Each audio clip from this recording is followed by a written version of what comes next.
Hey, it's comedian Greg Baldwin. You're listening to Jim on Bass. Welcome back to another episode of the Jim on Bass Show. For today's very special guest, we have on a comedian that I love to see. He travels all over the country as well. He also has his own podcast called Good Things Happening with fellow comedian Dustin Ibarra. You can also catch him regularly at the Hollywood Improv and the Comedy Store in LA, putting on a legend show with lots of great comedians. Please welcome the great Greg Baldwin. Greg, thanks for coming on. Thanks, man. Thank you for having me on, Ryan. Yeah, it's great to connect with you. And I think you were kind of running around today, right? Were you at a speaking engagement earlier? Or? Yeah, I spoke about recovery. So I do a lot of public speaking about recovery. So I spoke at an event for about my personal recovery. So it was Nice. great. Yeah, it's awesome. I love too how in your style of comedy, it's always real world kind of examples that come from your life. So we're going to dive in that in a Yeah. few minutes. And my other question too is, are you performing tonight or did you perform last night? So no, I my next show is on Monday. It's a good one. It's my legend show with Jay Leno, Arsenio Hall, Howie Mandel, Wow. and my good friend Jay Moore, and myself at the Hollywood Improv. Man, that's what they say, a banger right there. It's a great lineup. That's a banger. Yeah, it's crazy, man. It's like I grew up watching these guys on TV. Jay Moore is like a really good friend of mine. I toured the country with him doing opening for him, and then I also toured with Daryl Hammond, and I toured with both of them at the same time. We did Wow. a show called Impressions, and it was me. We'd all do little stand-up sets, and then I would moderate their impressions back and forth. And so we toured that, and then but Jay Moore's a really good friend of mine, and in his wedding. He got married to a pretty amazing, wonderful human being, Jeannie Buss, owner of the Lakers, and I was at the wedding. Wow. So in fact, I just got off the phone. He's a good friend of mine. He's on the show. And then Jay Leno is, I mean, it's crazy. I grew up watching the Tonight Show, and now I get to work with him and talk to him on the phone sometimes and stuff, which is incredible. And Arsenio Hall, the greatest, such a great guy, just a down to earth, super nice guy. And so it's incredible to work with him. And then Howie Mandel, when I was a kid, I used to I remember watching him, and he put the glove on his head and like blow it up. You're probably too young for that, but and I just remember it really stood out. So getting to work with these guys is like just it's really cool because we're all human beings, but I grew up watching them on TV, so and some people are interesting. So and getting to work with these guys is pretty amazing. Yeah, it's amazing. I mean, just from an audience member's perspective to go to these shows and see all these names, but I mean, you're truly living the dream. So it just made me wonder too, like when you say you're friends with Jay Moore, did you grow up in LA or did you come from somewhere else or? So I grew up in the San Francisco Bay Area. I moved Oh, here 18 years ago, and Jay's very vocal about it as well. I'm in recovery. I'm sober 18 and a half years. I got sober on Valentine's Day, 2007. And one of my jokes is nothing says you're a loser like getting sober on Valentine's Day. But it's all good. And one night we were doing a show. It was during the pandemic, and the show was at a church, and the church was allowed to have events. So nobody had comedy shows except churches were allowed to have events. So we disguised it under the church umbrella, and we did these comedy shows with like Bill Burr and Kevin Neal, all these, Liza Schlesinger, all these huge comedians, but it was at a church, and it was outside, and like it was like a little mini Greek theater, like with the little stone steps, and it was pointing down, and we had little backdrop. It was cool. But somebody told me, said, "Hey, Jay Moore is going to be on the show, and he's new in recovery, mm. and say hi to him." So I went up and I said, "Hey, man, I'm sober, you know, 15 years, 14 years at the time, whatever." And he goes, "No way, man!" And we swapped phone numbers, and then we've been inseparable ever since. So, but he's very vocal about his career. We both of us have got the second chances in life, so pretty cool. Yeah, that is really cool. Small world too, you know? Yeah, it is. Well, it made me wonder too, like getting into comedy and your life before that. Were you always kind of curious about stand-up, a fan of it? Did you feel like you were funny, or how did it kind of come about? So I grew up in real like moving experience I had from stand up was watching Eddie Murphy, Mm. Raw and Delirious. We used to quote the jokes at school, and Eddie Murphy was my favorite, and also Richard Pryor was great, and I love comedy and love laughing, but it never crossed my mind. I never thought I could be a comedian. And when I moved to LA, I would go by myself to the Comedy Store, just by myself, and I'd buy a ticket, and I'd sit in the back, and I'd just watch comedians at the original room in the Comedy Mm. Store and in the main room, and now all of a sudden I work there. I do shows there sometimes, and it's pretty surreal. That I never like it. This was not on my list of things to do because I didn't think I was smart enough to write, jokes or anything like that. It never crossed my mind, and then today I'm doing it, and Yeah. it's pretty remarkable. Is the Comedy Store your home club then, or do you have a home spot? Yeah, the improv. Oh, nice. Okay. Yeah, the Hollywood Improv is my home spot. So, but the Comedy Store is legendary as well. But I started producing shows at the Improv, and they've really embraced me, and I put some amazing shows together at the Improv, and then I just started at the Comedy Store. I produced two shows there, but I started at the Improv, so I would say that's my home club. And I go to the Improv, and it's like they're like family, and give me hugs. Hey, Greg, how are you?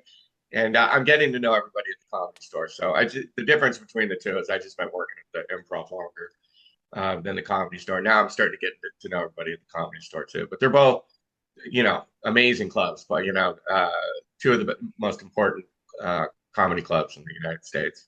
Yeah.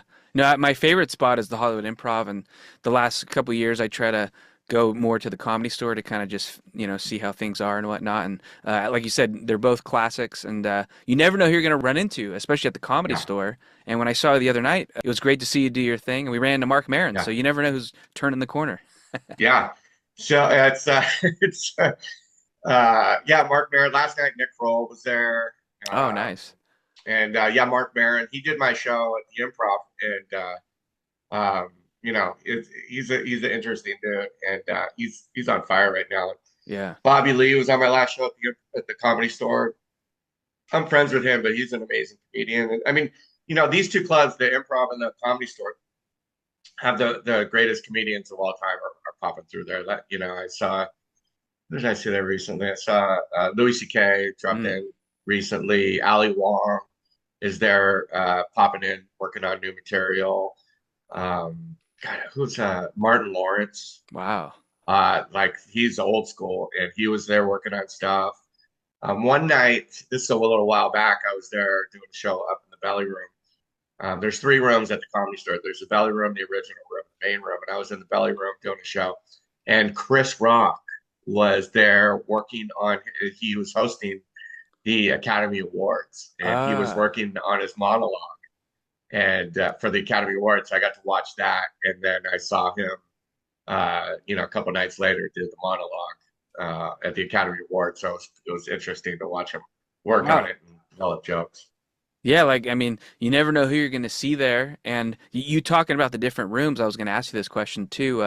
Do you ever feel like, because I saw Mark Maron two nights in a row last week, one in the main room Nice. on your show, and then the next night was the original room. And do you feel like depending on the venue or the crowd or how the room is, a set you could have the same timing, same everything, and it just hits differently?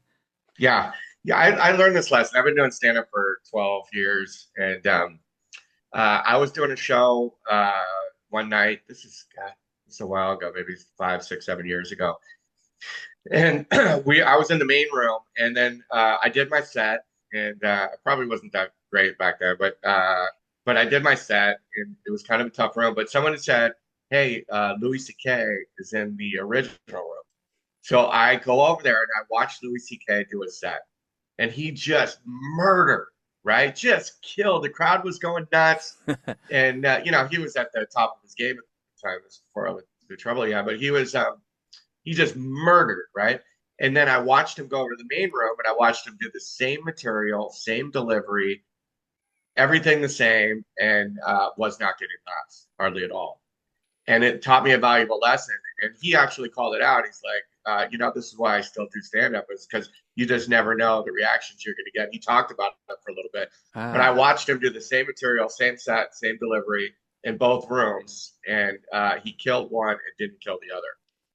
So you just don't know, man. Like crowds have different personalities. So I did a show at the original room about a month and a half ago, and the crowd was quiet, and we call them TV watchers. They're just sitting there watching TVs and they're being polite and they chuckle and laugh at and then what some nights they're just loud and crazy, and that's the fun. Those are the fun ones. But you learn from both, and I think you learn more valuable lessons when you struggle mhm. than when you kill. When you kill, it's just the greatest thing in the world. It's like, getting the game winning hit in the bottom of the ninth of the World Series. It's incredible. Like your brain is, it's just insane. Um, but I think you learn more when you struggle, Mm. and you learn lessons. Like, somebody heckles you, or you learn all these little lessons. Like somebody drops a plate of glasses, you don't ignore it, you call it out. And, but it's different. The original room is really hard at the Comedy Store. It's a hard room. I feel like it's just hard, and I don't know why, but maybe it's because they have the biggest comedians in the world coming through there. So the expectations are very high. Yeah. And the main room could be tough too. But you learn from all of it. Well, it makes me wonder, before we get into some other things. I know you're a sports fan, right? So just made me Oh wonder. yeah. People always love saying, this musician came in or this actor was there. But do athletes, do you ever see athletes kind of pop in that are on the LA teams or whatnot? So I was doing a show with Blake Griffin, right? Oh, And wow. Blake Yeah. Blake Griffin was going to do the roast, right? And he was there. I was hosting the show, so he was working on his roast jokes, and I'm hosting. I'm bringing Blake Griffin up, and I said, "Hey, listen, how many people in here are Lakers fans?" Well, people applauded. I go, "How many people are Clippers fans?" And everybody applauded. And I said, "Well, tonight we're all Clippers fans because we have an amazing athlete. Please welcome to the stage, Blake Griffin, right?" And everyone goes nuts. And he comes on the stage and man, I haven't played for the Clippers in 4 years. I forgot or something like that, and I didn't know. And I was like, oh shit, man. That's a And good intro, though. I mean, when I think of him, I think of him on the Clippers. yeah, exactly. But he hadn't played for the Clippers for a long time. That's how I introed him. But it's funny because I like when people screw up my name or forget my name or Mm. whatever, because it always gives me my first joke. What do you go with on that? Give it up for John Smith, or Yeah. or I make a funny name about them, or something like, "Wow, apparently my career's not doing well. He doesn't even know who I am." Something like that. There's That's pretty. always a joke to come out of it. Well, when I have comedians on, one of my favorite questions, and when I have sports people on, I love asking about what do you remember about your debut or baseball, your call-up story. So for a comedian, I always like to know, what do you remember about your first open mic? Where was it? How did it go? And you kind of have an interesting story behind yours, right? Yeah, I'll tell you. So like I mentioned before, being a comedian was never my dream. An actor. I was a theater actor in San Mm. Francisco, and my dream was to be an actor. And I'm in recovery, and I was at a recovery meeting one night, and this my friend introduced me to this guy, and he was new in recovery at like 30 days clean and sober, and he introduced me to him, and he said to me, he goes, "Hey, would you give him a ride home after the meeting?" And I thought to myself, like, "Why don't you give him a ride home, dude? Why are you asking me? You got a car, And I thought he was being selfish, but I was like, "Yeah, sure, I'll do it." I just try to say yes to things because you never know. And but I said yes, and I gave this guy a ride home. And he had no money, he had no car, so I asked him if he had groceries at home. He's like, "No," and I'm like, "All right, dude, I'm gonna take you grocery shopping." And I'm like, "Where do you shop?" I also tell the story from the stage. I go, "Where do you shop?" And he took me to Whole Foods. If you don't know what Whole Foods is, it's like the most expensive grocery store there is. Besides Erewhon, it's more expensive, but it's very expensive. And I'm like, dude, like this was like 30 days clean out cocaine. I'm like, dude, you were snorting coke off a public toilet seat 30 days ago. Now all of a sudden you only eat organic. Like, what the hell, dude? But I did my part and bought him some groceries. And it turns out he was a stand-up comedian, and he invited me to one of his shows. And the comedians were terrible. It was a bad show. And at the end of the show, I said, dude, I could tell drug stories and be as funny as half of these guys. And he's like, do you want to try it?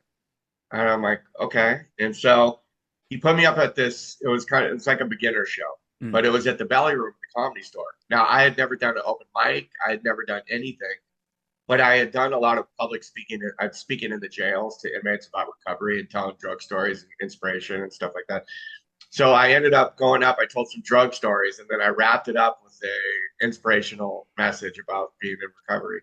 And the host comes back up. This host, he's still at the Comedy Store today. His name's Quincy Weekly. He comes back up and he says, holy smokes. He goes, I didn't know this was an AA meeting. And like everybody clapped and cheered. And that was the first time I ever stood on stage. Was a show at the Belly Room at the Comedy Store. And it's crazy. That was on September. I always say September 12th, but the truth is it was September 11th of 2012. Hmm. And so I'm coming up on, or 2013. So yeah, I just hit 12 years of doing stand up. So it's Wow. crazy. But my whole life changed from being of service to another human being. I gave this kid a ride home and it changed my life. And now, what if I was selfish or, and said no? I think, and it's crazy because I didn't find stand up, I didn't seek it out. The universe or God or higher power, whatever you call it, brought it to me. And now it's 12 years later, and I'm working with some of the greatest comedians in the world, and I'm learning and I'm growing, and but it's a tough path. It's been a lot of struggles, but that was my first set. Yeah, it's crazy because what are the odds to be able to say your first open mic was at the Comedy Store? It's pretty awesome. Yeah, yeah. It wasn't even open mic; it was a show. Oh yeah, exactly. And but I've done a gazillion open mics and stuff, and but yeah, that was my very first set. So I've done shows there a lot now, but I produced two shows there, but I performed there a lot. But my name's not on the wall. I'm not a paid regular. They call them paid regulars when you get your name on the wall. I'm not there yet, but it's an honor to work at such a credible, historic comedy club, especially with the people I get to work with. Yeah, no, it is awesome. And I thought it was cool too. I was thinking about things. The first time I saw you was at the Hollywood Improv, and then this past week I saw you at the Comedy Store. So checking it off Yeah. at all the big venues. Yeah. Now, so is this you have a lot of athletes on your podcast, right? Yeah, it kind of started off as a sports show, and then Okay. I do the golf tournament up in Tahoe that gets a lot of big names. I don't know if you've heard of that one. It's every summer, like Steph Curry, Ray Romano. Oh, yeah. Yeah, so I started getting interviews like Blake Griffin, actually, I talked to up there. So that No kind of way. allowed me to reach out to musicians and comedians now. So now it's Nice. whoever I'm a fan of, I'm able to kind of try and reach out to, see what happens. Yeah, I saw some of the people you've interviewed, so it's pretty cool for me to be on your show. But I'll give you an analogy. So you're a sports guy, right? So what stand up is like for me, it's did you ever play baseball? Yeah, yep. Okay. So and I was a college athlete. I played college baseball at Oh, Sonoma okay. State. But what doing stand up is like for me and why I love it so much, it's like the bottom of the ninth inning. The guy, you're on deck, you're in the batter's circle, the bases are loaded, there's one out. The guy's throwing like 90 miles an hour. You're excited, you're nervous, you're getting loose, you're trying to focus your energy so you can have a positive outcome and get in the zone or be present. But you're excited, you got butterflies. The guy before you strikes out. Now you're going up at the bottom of the ninth with two outs, right? And you're like down by 3 runs, and you get in the batter's box and you take a swing and you miss, and then the next pitch you hit it in the gap, right?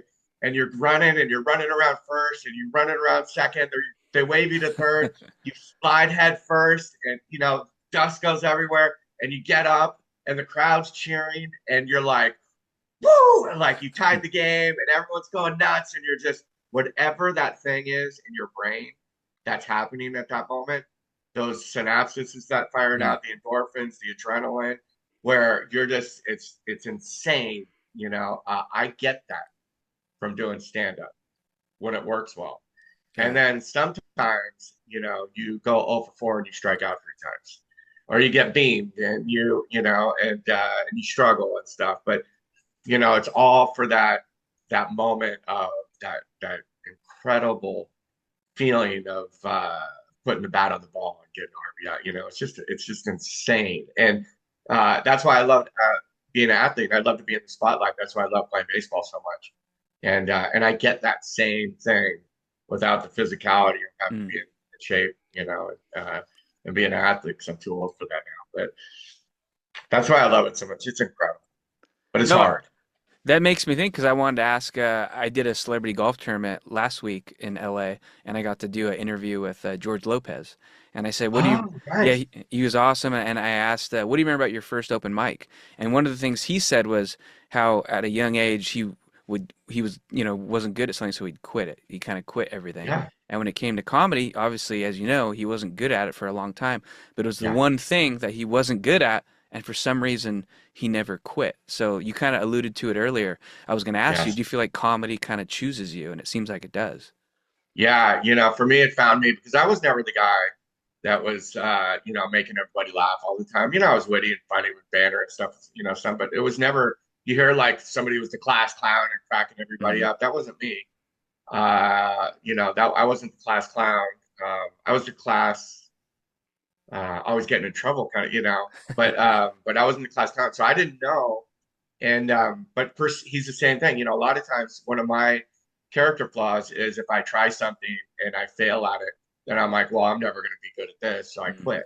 yeah. But just like George Lopez said, for some reason with stand up, because I didn't quit and I just kept going and going. I wanted to quit many times, and in the first 5 years, people would ask me, oh, do you love stand up? And I would think to myself, I hate it. Like this Yeah. is the worst. It is. I bombed so hard and before, and I bombed one time in front of my parents, like really Mm, bad. And after that, I would have so much anxiety performing. And I remember I would like before a show, I'd take a nap, and I'd wake up from the nap, realize now I have a show, and I would be like in a panic, and I'm like, why am I doing this? This is brutal. This is so mm, hard. But something inside of me just kept me going. And those times that I've wanted to quit, there's always something that happens. A good show, meeting somebody I like, or doing a show, somebody I like grew up watching on TV. There's always something that just mm. kind of keeps me going. Yeah, no, I relate But to that. I correlate it to baseball. It's because baseball is a game of failure. Yeah. You have to learn how to handle failure. And if you fail in baseball, if you have a bad day, you got to put it behind you, and you got to clear the slate. You got to get back up, and you got to swing the bat again. And stand-up's very similar in that way. And I guess, like, how do you deal with social media? Because I know if you're getting hate comments, that's a good thing, but you can't let it get to you either, right? Yeah, so I've been getting some hate comments, and this is I do a joke. You heard I do a joke about this. This is a true story. Somebody commented on one of my videos. I deleted that. I wish I would have kept the comment because, but somebody commented. I'm getting, usually all my comments are super positive because I'm kind of an inspirational comedian. But this one guy, I swear to God, he said, Greg looks like the disabled dude. And he didn't say disabled, he used the R word. He said, Greg looks like the disabled dude that bags my groceries. He really said, and I'm like, damn, dude, that was brutal, man. And then the joke is, I do a joke about it. I'm like, damn, and I'm like, you know what? That's really messed up because now I got to find a new job. That's great. So I took that comment and then I added a punchline, and then somebody else wrote, um, I do a joke that Greg looks like a poor man's version of Kiefer Sutherland. Yeah. So the true story is, people would always say he looks like Kiefer Sutherland, and so then I came up with poor man's Kiefer Sutherland. But somebody else wrote, this is another true one. Somebody else wrote, Greg looks like if Jack Nicholson, which I don't really see it. I've heard it a couple times. Jack Nicholson and Dwight Schrute from The Office had a baby. I see you with the glasses. Yeah, yeah, yeah. That's great. That was on my knock knock video. I did this knock knock video. That's gotten, oh God, it's like 11 million views now. Wow. Well, that's some good stuff there, and I really enjoyed your routine. And I wanted to get into your show. I was curious. You have this great show. You have the legends that we named some of them that come on, but Yeah. how did it initially happen? And I think you had told me something with Daryl Hammond. He said, "Hey, no, you're not a small room guy. You're coming with us." Yeah. So what happened is, like I mentioned, we did the impression show with Daryl and Jay. What happened, how this all started, I was touring with Daryl and we were doing a show in San Diego. We ran into Jay Moore, who I knew from, meeting him at the other show. Hmm. But we ran into each other at the radio on a radio station, and then we all went out to breakfast, and then he started doing SNL stories back and forth, right? And I'm like sitting at the table going, because I was a huge SNL fan growing up. I used to love watching it, and I remember this is before your time, but they had this character named Mr. Bill, and it was like a SNL in the early '80s to me was like something that was beyond incredible. It was like supernatural to me, you know. Hmm. And so we're listening to these guys do stories back and forth. Then they started doing impressions back and forth. And Daryl Hammond is one of the greatest impressions of all time, and people know it. Jay Moore is absolutely hands down one of the greatest impressions of all time. But and they started doing impressions back and forth. And then Jay Moore says to Daryl, "Hey, why don't we do a show together?" And Daryl's like, "I'm down." So after, the next week we went out I put together a lunch. We decided we're going to do this impression show. And we did it at the Improv in the smaller room. And then we did it at Flappers. And we started working it out, and it was incredible. And I'm like, I get to share the stage with two of the greatest impressionists. I don't do impressions, but I moderated it. And so I get a list of all their impressions, and I moderated it back and forth, Wow. right? And it was like the coolest thing in the world. Then we started touring the show and doing casinos. And then Mm. I went back to the Improv, and we had recorded the show at the Flappers, right? This club called Flappers. And I showed the booker there, her name's Rita. I showed her a picture of us at the Flappers, and I said, and she goes, she goes, "I love Barbara, I love Flappers. Why don't you do the show here again?" And I said, "Well, because the lab is too small. We need, it's not big enough." And she goes, "Greg," she goes, "you can have the main room." And I'm like, okay. So that was my first time producing. So Wow. this time I actually produced the show. I did the flyers. Helped sell the tickets. I did social media. I did all of it. I produced the show myself. We sold it out. So I started producing that show at the Improv, Daryl Hammond. By the way, Daryl Hammond is I've toured all over the country with him. He is Mm. I would not be where I'm at today if it wasn't for Daryl. He's taught me so many valuable lessons. He's a huge fan of my comedy, Mm. and he's taken me under his wing. And I wouldn't be anywhere near where I'm at without Daryl. But Daryl and I were out to lunch, and I said to Daryl, I said, "Hey, I'm going to talk to Rita, the booker at the Improv, and I'm going to see if I can do like my own show, like Greg Baldwin and Friends, in the lab in the small room, and it's like 60 seats or 70 seats." And Daryl says to me, "No, you're not." And I go, "I'm not." And he goes, "No." He goes, "You're a main room producer now, so you're only going to produce in the main room. You're not going to produce in the small room." And I said, "Okay." And I'm like, "I don't know how I could do that." He said, "You're going to do an SNL show. You're Wow. going to do an SNL show." And so I'm like, "All right," and so I produced my first SNL. It started off called, it was called SNL Legends, right? That's how I Mm. called it, SNL Legends. And my very first SNL show that I produced at the Hollywood Improv was Daryl Hammond, Jay Moore, Chris Kattan, Jay Farrow, and I think maybe Melissa Villasenor or something. Oh, But nice. yeah, that was my first show, and it sold out like that. And so then I started producing SNL alums or Legends, and then I'm like, Legends. I don't, I felt weird about using the word legend, so because not all the SNL people might consider themselves legends. So then I called it SNL alums, Mm. and I did this one show, and it was with, this is so cool. It was with Dana Carvey, Wow. who's one of the greatest SNL cast members of all time, David Spade, One of my uh, favorites. yeah, one of my favorites, Kevin Nealon, Wow. who is hands down one of the most funny people on the planet, and Jay Moore and me. Damn. And I was upstairs. This is a long-winded version how I became a producer, but I was upstairs and I meditate sometimes before I do the show. So I get there like 45 minutes early. So I'm upstairs meditating and in walks Dana Carvey, right? And I'm like, I'd never met him, but it turns out we grew up in towns right next to each other. Mm. In fact, his parents were teachers at at the school my mom worked at. Wow, that's crazy. I So forget he Bay Area walks in. connection there. Yeah, so he walks in and I sat down with Dana Carvey. We're just telling stories. We're talking about San Mateo and Belmont and high schools and and all this stuff. And then he's telling me stories about SNL. We're talking about this. And then Jay Moore walks in, who I'm friends with. And then they start talking. And then Kevin Nealon walks in, right?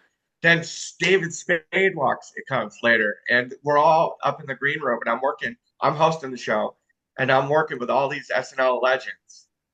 And I just was like, how the hell did this happen? Like I get to work with these guys, and how did this happen? And it happened because I gave a newcomer a ride home. Wow, yeah. You know, I was a service to another human being. All this was made possible because I did an act of kindness to help somebody, and I started, taking them to meetings and stuff. And but then that show ran for a while. We had, current cast member Marcelo Hernandez on. I had Bill Burr. So what happened was it was getting too hard to cast. There's not enough SNL cast members here locally to do the show consistently. So then I made it SNL alums and then former hosts. So I had like Bill Burr, and then that was getting too hard to. Dane Cook, and all these former hosts. Then that was getting too hard to book, so I switched it to SNL alums and friends, right? And by the way, I had reached out to Jay Leno because Jay was hosted in like 1978 or something. He hosted SNL. So I reached out to Jay. I found his contact information for his production company, and I sent him this email saying, "Hey Jay, I produced SNL alums, and you hosted blah blah blah." And I sent the email, and I'm like, "That's never happened, right?" And I was in Colorado with Daryl. My phone rings, and I'm like, "Hi, it's Greg," and he goes, "Hey Greg, it's Jay." I go, "Jay?" He goes, "Jay Leno." I'm like, "Oh my God, Jay Leno!" Wow. He's like, "Hey, you're doing an SNL show?" And I'm like, "Yeah." And he's like, I go, "Yeah, you hosted it. We'd love to have you on." I'm sitting here with Daryl Hammond. And, we'd love to have you on. He's like, "Okay." He goes, "I'll do it." Wow. And then so he started doing that show. And then SNL was just too hard to book. And I ran out of SNL people. And so the last one I had Daryl Hammond, Jay Moore, and like 4 non-SNL people. So I said, "You know what? I'm going to retire the SNL thing. It's just too hard to book and it's too stressful." And then Leno started doing them also. And then Arsenio jumped on, and now I got Howie Mandel. And so these guys are all legends. So I'm like, let's call it Legends. That's a great story. That's how I got linked with you because the first time I met you was at after your show at the Improv because of the Legends bill. I was like, oh, I want to go to that show, and then there Oh, you nice. are, and then you perform. I thought you were funny, and then I was like, I got Yeah, to have Greg on. So that's it's funny how because of a ride crazy. home, the connections keep happening. The ripple Yeah, effect. it's so cool. Who are some of your favorite I'd say my favorite comedian probably right now, whenever I go down to LA, I feel like David Spade's always performing, and comedians? obviously he's hilarious. I'd go actually a deep pick. You've actually Yeah, yeah. had her on your show too, Erica Rhodes. I think she's super Oh, underrated. yeah, She's hilarious, cracks yeah, me up, and always love seeing like Whitney Cummings. I haven't seen her in a yeah. while though. She's kind of been laying low, it seems like. Yeah, she's been working out material. She's working again. She Oh, had a okay. baby. Oh yeah, I've She been. had a baby. I've asked her to be on my show a couple times, but she kind of always blows me off. But Oh, really? um, so I stopped asking. It's hard. But the hard part about producing is booking.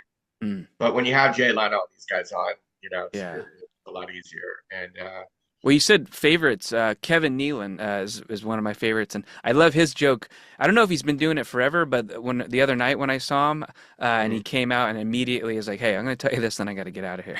I thought that was hilarious. Yeah, yeah, Then I got to yeah. He'll go. be like 2 minutes in. He's like, "How much time do I have?" Yeah, yeah. He's so dry and witty and funny and like off the cuff, like even in the green room and stuff. He's always just making jokes, and he's so cool. He's so nice, but he's always making jokes. He's just so witty. I remember seeing him. I saw him one night like 10 years ago, and he did this joke. He says, it was at the end of his set, and he goes, "You know what? I was driving, on Sunset." I was turning on Sunset, uh, um, and then the crowd will yell out, I pulled over. And he's like, yeah. He goes, I pulled over.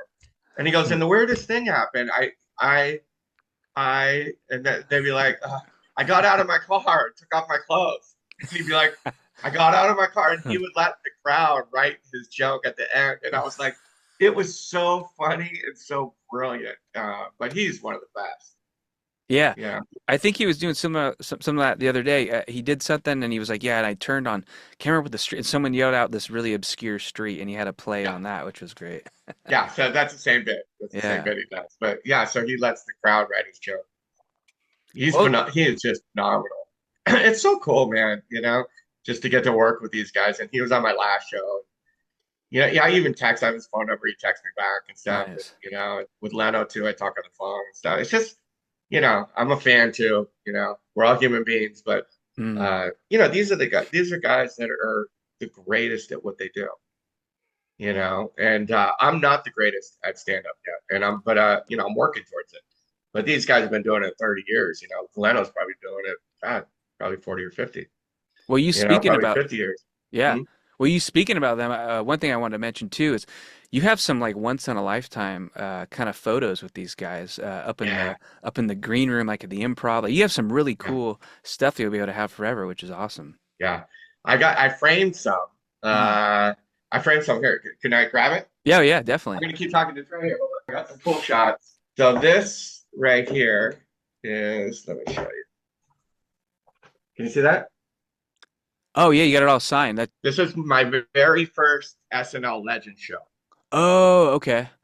and it's Chris Kattan, Oh, Jay Jay Farrow. Farrow, Nice. Jay Farrow, Daryl Hammond, and Oh, Dana Moore. I thought That it was was my Howie very Mandel. first show. I got a bunch more pictures that I'm gonna frame, and then this is a prize Oh, treasure. Leno. Yeah, with Nice. me and Leno after one of my shows. This was my brother Steve. He passed away in Mm. 2019. God rest his soul. Yeah. He's in a better place. It's fine now. But this was him and I at the improv, and so I created this little shrine in my room with like all these special pictures and like these little things and stuff in it. And I have a candle and I get flowers. So I put Mm. flowers in it every week, and it's my little stand-up shrine that I That's pray to the gods for continued success in the stand-up world. that's But it's really pretty cool. cool. Yeah, thanks Yeah, for sharing that with me.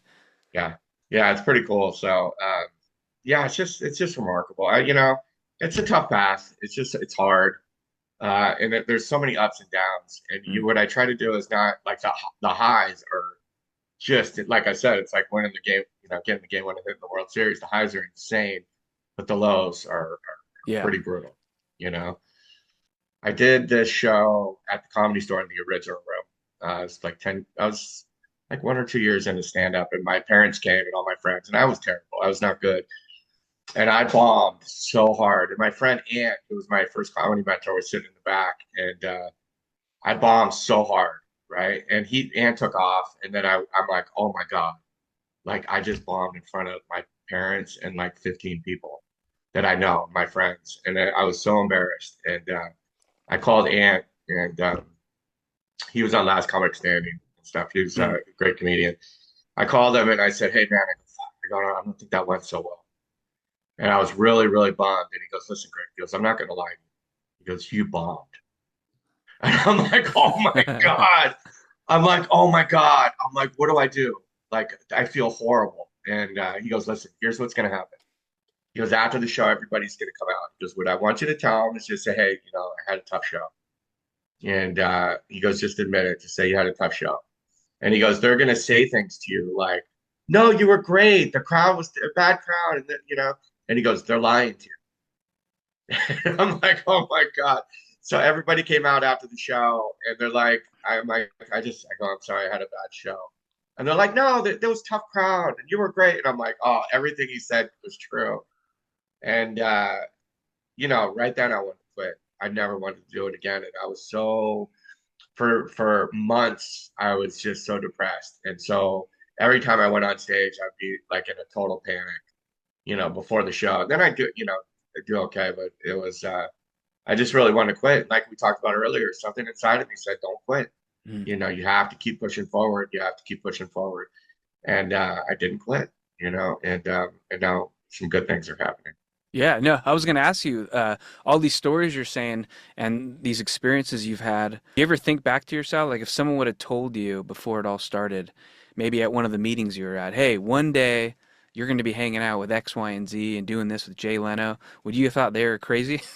Yeah, I wouldn't believe it. I Yeah. thought I was going to have success as an actor, Mm. and that was my passion. And I haven't done really anything. I've done a bunch of shorts and stuff, but and some commercials, but I haven't really had any success as an actor. But I wouldn't, so here's the thing too. It's like I can now feel like I feel like I'm failing, and people on the outside say Greg's working with all these great Mm. comedians and he's killing it. But a lot of times I feel like I'm failing and I'm not doing well. And so I got to zoom out. I got to zoom out, because I'm too close to it, and Yeah. I can't really give myself credit for doing such great things. And I got to zoom out and look at the big picture. Because being a comedian, I mean, it'll eat me alive, Mm. and with the lows, and I got to zoom out, and I'd be like, you zoom out, I'm like, I'm working with Leno and Arsenio, and I talk to these guys all the time, and they know me, and it's like, it's incredible, and I actually make a living doing stand up, which is insane. Yeah. It's very hard to do. So in that regard, and I was doing this little social media video. And one of the things was give myself a break. Mm. I got to be kind to myself and stop being so hard on myself. Part of it motivates me to keep working and do better things and work hard because I always feel like I'm not doing enough and I'm failing. But the reality is, I'm doing pretty good. I'm doing pretty good. But there's a lot of sacrifices in stand up: Mm. health insurance, dating life, mental health. There's a lot of sacrifices that you make. Yeah. But why can't I have all those things? Mm. I can't. But it's a path. And this is one career where the harder you work doesn't guarantee you Mm. success. You could work at a company or a corporation. You could keep climbing that ladder if you work hard and you do the right things. But in stand up, it's not guaranteed. But Steve Martin said I had a good quote. He said, "Be so good that you're undeniable." Mm. Something like that. So that's what I'm striving for. And I got to keep working and keep developing material. And then, there's so many naysayers. Like I remember one time somebody said, "A little long in the tooth to start with this, aren't you?" Mm. And then there's some people that I'm friends with that are comedians that will never praise me or say good job. So I think I'm not good. And that self-doubt, Yeah. that self-doubt that drives me and thinking. And a lot of times I still think it. I'm like, why am I even doing this? I'm terrible. And and then I'll have a good set and I'm like, everybody's laughing. And I'm like, well, okay, well, I think I'm doing okay. So it's brutal, it's fun, it's exciting, it's hard work, it's struggle, it's laughter, it's tears, it's all of it. It's all part of the process. It's almost, I was gonna say, it's almost like the social form of golf, Yeah. You but know, but even worse. yeah, no, here's a good analogy. You could have a terrible day golfing, right? But it's that one shot that keeps you coming back. Yep. It's that one shot. And if you're like, well, if I can do that shot once, I can start doing that more consistently. And I think that at the beginning of my stand-up, that's what it was like. It was I'd shoot 120 on a golf course, but I'd have one shot I put next to the cup, and then I'd four putt it or whatever. But I put one shot next to the cup, and I'm like, well, I can do that once, so Yeah. I should be able to do it.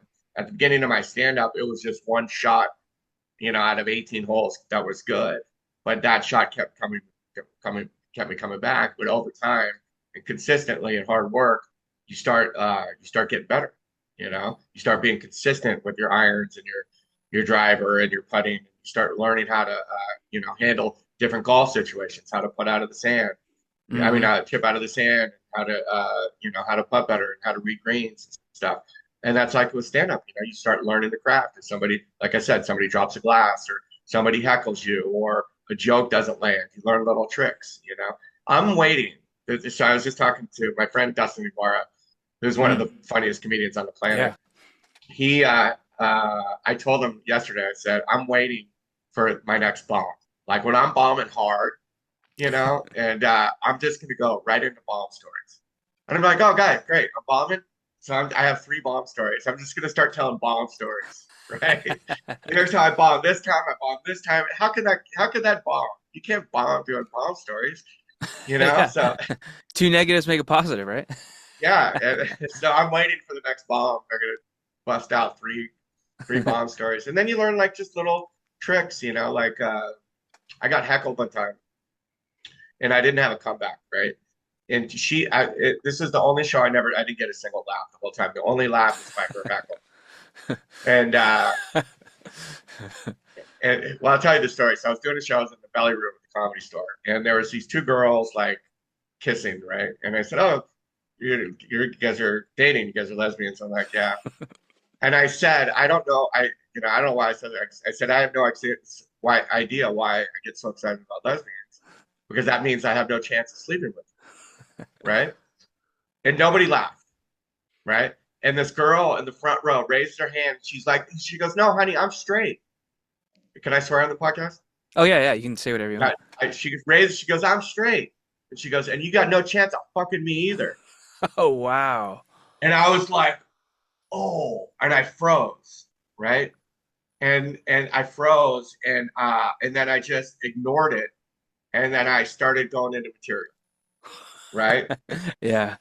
Instead of you gotta address the situation when something happens. That's part of the stand-up. You gotta be present.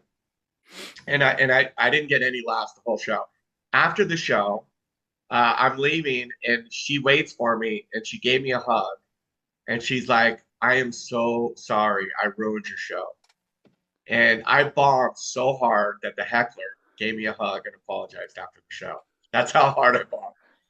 But then I was talking to my friend Argus Hamilton, who's a OG comedian, and he said, "Oh, he goes, well, you just got to come back at her, right?" And he goes, "What you should have said is I got an 8-ball of Coke in my pocket that says you will." Oh, that's You good. know, or so then you learn these things. So now if I get heckled, I'm not going to ignore it. I'm going to take it head on.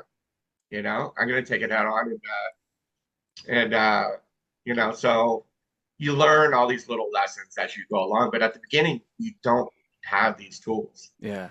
So you run into a situation, somebody heckles as a drunk person, someone drops a plate of food or whatever. You run into these situations, it takes you off your joke, and then you panic, you sweat, your mouth gets dry, you start tanking, right? Mm-hmm. And you can't pull out of it. And now one of these things will happen. Like, so if anybody ever heckles me and said, I'm like, "Ooh, I got this one. I got this one." It's like, "Oh, I got this one." I'm like, "Oh, I got an 8-ball of Coke in my pocket that says you will." You build all these little tools Yeah. to combat these issues. That's great. I love getting into the mindset a little bit there. And you brought up Dustin Ibarra, who I forgot. I mean, I saw him last week too. He was hilarious. And you guys do a podcast together. Good things are happening. Yeah. And so, we're on hold right now because he's been traveling a lot. We're working on a new studio, but it's called Good Things Are Happening. Got like a bunch of episodes. So if you want to find them, just Google Greg Baldwin, Good Things Are Happening. Greg Baldwin, Dustin Ibarra, Good Things Are Happening. And we have a ton of episodes. And we created this podcast because we want to make the world a better place. So we do a lot of positive stories, like positive news stories. And it's a really motivating, funny podcast.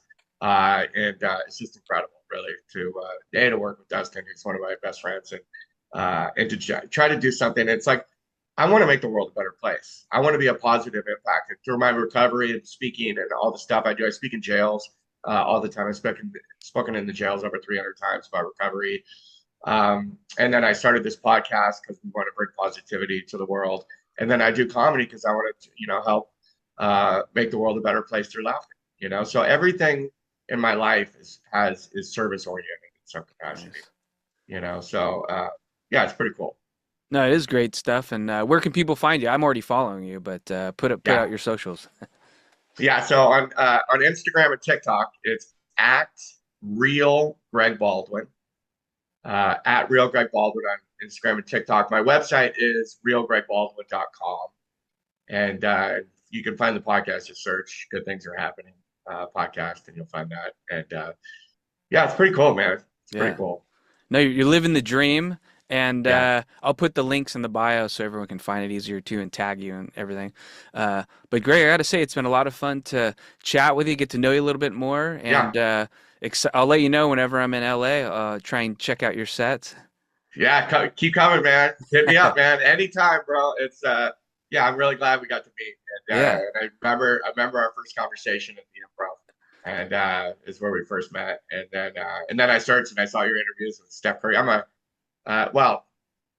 huge Warriors fan, right? And I love Steph. And I saw you do your interview with Steph Curry, which was huge. But I'm not also in a little bit of a bind because I'm really good friends with Jeannie Buss and Jay Moore. Oh yeah. So now, and I go to the games with them, so I have to be a Lakers fan there. But I truly, in my heart, I'm trying intellectually to be a Lakers fan, but but my heart is with the Warriors. But I told Jeannie, I said, look, it'll be easier for me to make the transition full time.